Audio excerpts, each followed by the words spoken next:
Hello. Welcome to the first part of our 5-part training series on rapid rehousing, reducing homelessness using a rapid rehousing approach. My name is Kim Walker, and I'm a Capacity Building Associate with the National Alliance to End Homelessness. I'll be narrating the first part of this training, which focuses on defining rapid rehousing and creating a housing barriers assessment process. A member of the Center for Capacity Building team will be narrating each part of this training. In addition to narrating the slides, we'll talk about interactive activities that are available on our website to help communities get a better grasp of the content we're reviewing. When we come to a place where it makes sense to do an activity, we'll let you know and explain what the activity is. If you choose to do the activity at that time, please pause the training after you've listened to the instructions and resume it once you have completed the activity. Alternatively, feel free to do the activities on your own time after listening to the entire training. If you have any questions about this training or rapid rehousing in general, please feel free to send them to thecenter@naeh.org. Now, let's get started. First, let's talk about what rapid rehousing is to make sure we're all on the same page. We took this definition of rapid rehousing from the Emergency Solutions Grant regulations, which have gone into effect. The Emergency Solutions Grant is a new version of what was formerly known as the Emergency Shelter Grant Program before the HEARTH Act was enacted. The Emergency Solutions Grant includes funding for prevention and rapid rehousing activities, in addition to the more traditional shelter activities.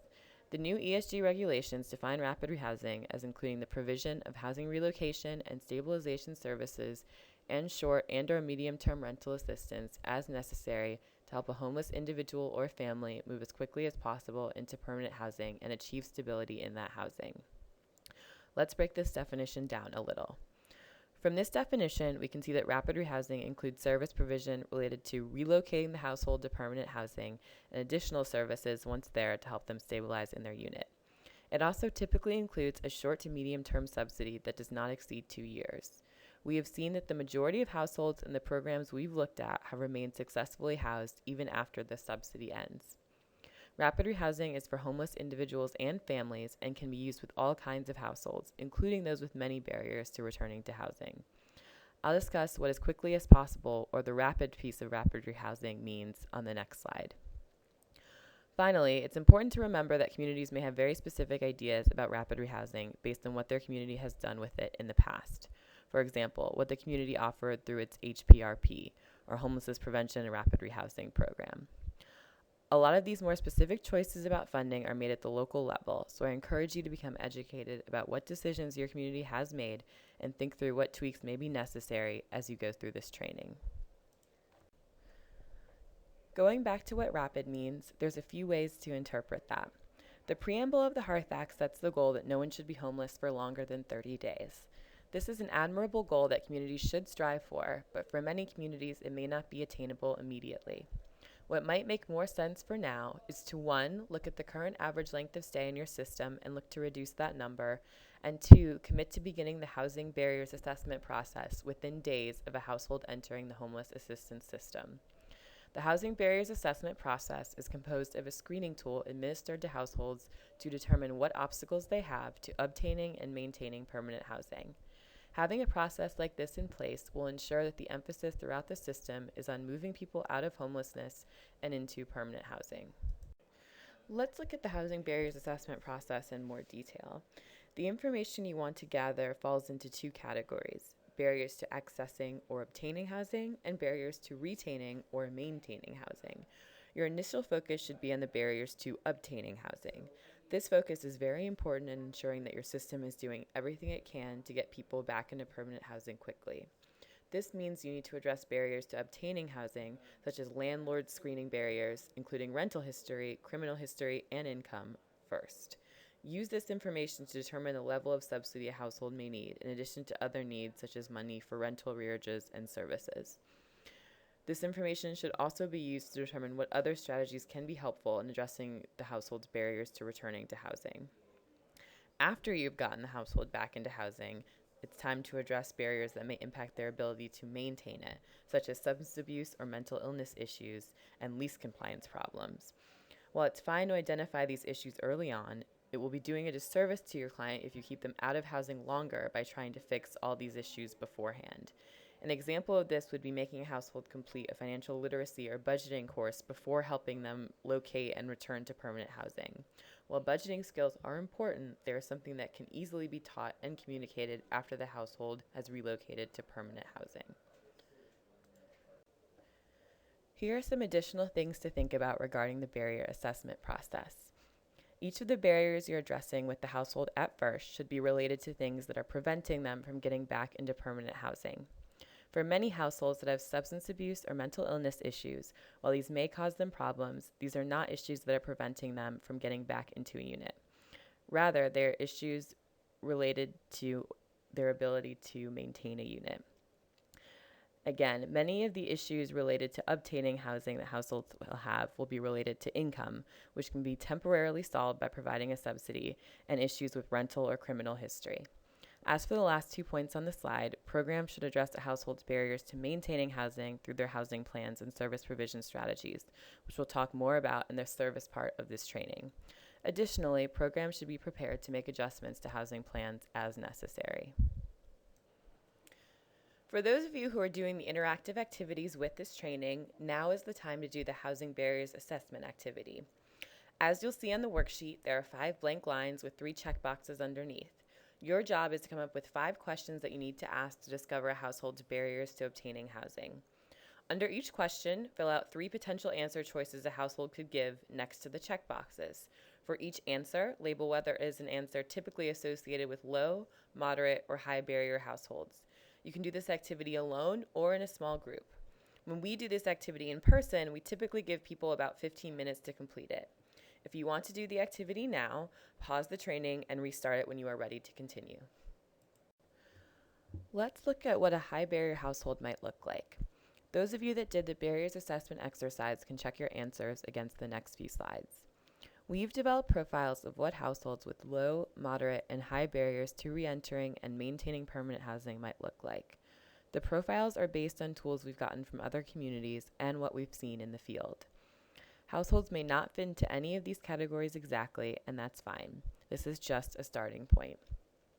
High barrier households may have the following characteristics: have no or an extremely low income, no savings, experience periods of unemployment, serious substance abuse or mental health issues, multiple homeless episodes in their past, a serious criminal history which may include felonies, multiple evictions, and bad credit.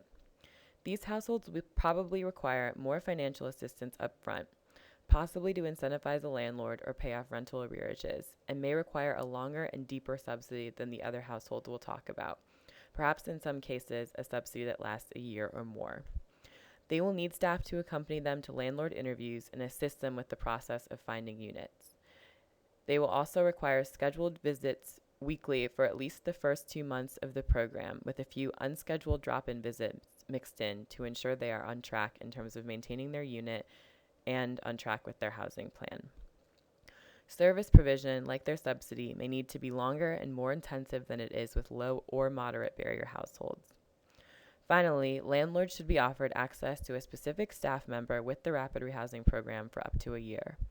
This person will be there to help the landlord if they have any problems with the tenant and serve as a third party to mediate any disputes. Having this backup for the tenant is often a great incentive for landlords to get involved with Rapid Rehousing programs. The recommended case management ratio for a case manager that is only working with high barrier households would be 10 to 15 households per case manager. While we're presenting the ratios like this for simplicity's sake, we don't actually recommend that you plan case managers' caseloads this way. Ideally, they should have a mix of low, moderate, and high barrier households, with a mix of households new to the program and those that have been in it a while. We do recommend that you assign your more skilled case managers more of the high barrier households. Moving on to moderate barrier households. Moderate barrier households may look like high barrier households in some ways.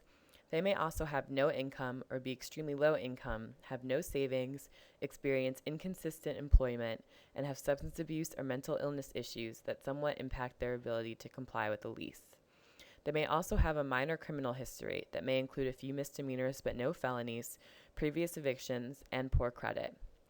They should also receive startup financial assistance and time-limited rental assistance that will likely be less than what is needed to stabilize a high barrier household in both cases. Ongoing housing search assistance will be helpful, though they will not need as much hand-holding as high-barrier households do and can be expected to take on more appointments and more of the search process on their own. They will also have weekly home visits for the first 2 months and may need services for around 9 months.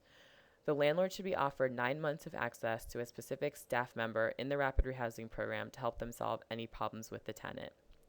The ideal case management ratio for this population, using the same formula as we did with the high barrier households, would be 15 to 25 households per case manager.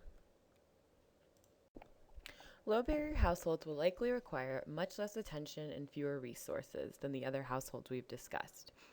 However, there are cases when a household that looks low barrier turns out to have additional needs, in which case the program should adjust the services provided and the subsidy accordingly. Low barrier households typically are low income and have no savings, but also have no criminal history, no evictions, decent landlord references, and good credit. They may have made some late payments.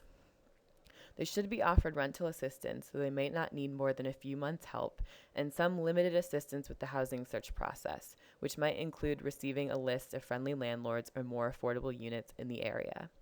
They might require one check-in visit after moving into their unit and services for 3 months.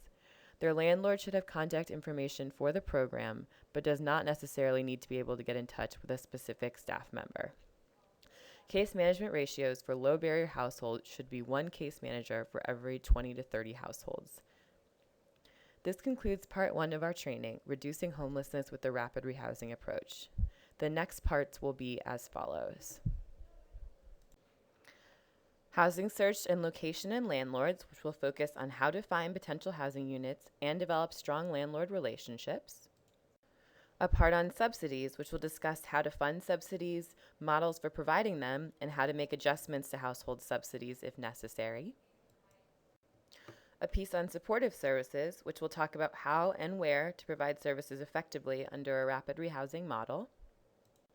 And a final piece on outcomes, which will explore data supporting the effectiveness of rapid rehousing and provide examples of communities that have successfully implemented the model. We hope you'll join us for the remaining 4 parts. And again, if you have any questions, please feel free to send them to thecenter@naeh.org. Thanks for your time.